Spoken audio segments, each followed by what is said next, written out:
Justice Roberts initially would have met, or how that relationship would have developed? How they would have met.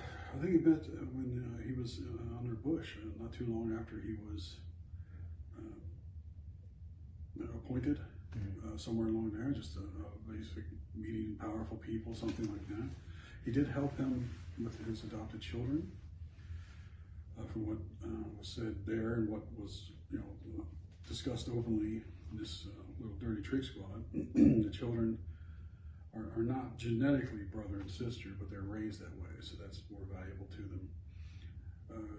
One, if not both, were originally from Wales, but they were in the Epstein channels and were easily removed from their version of foster care to Ireland, which has much more open adoption type records. And he facilitated this for Robert so he could adopt them both at the same time.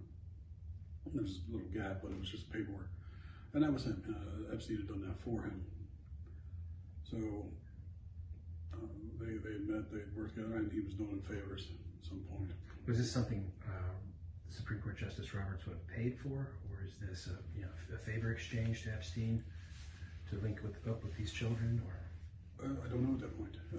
It's possible it could be either one. I don't think there would be a payment at that point. It's more for his position. There would be something in type of favor, but I don't know either one that was done. He facilitated it. Was there payment? Was it favor? I can't say. Okay.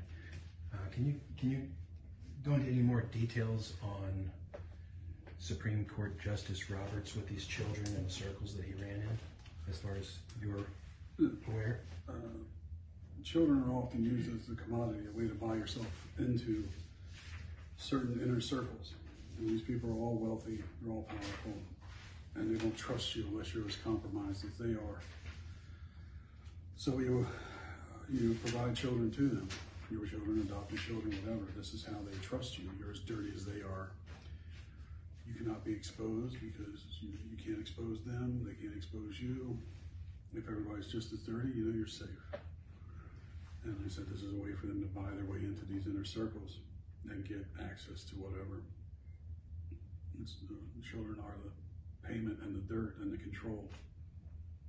Now, who else would we want to talk to, or is there any additional documentation that we could pursue to solidify what you're saying here today?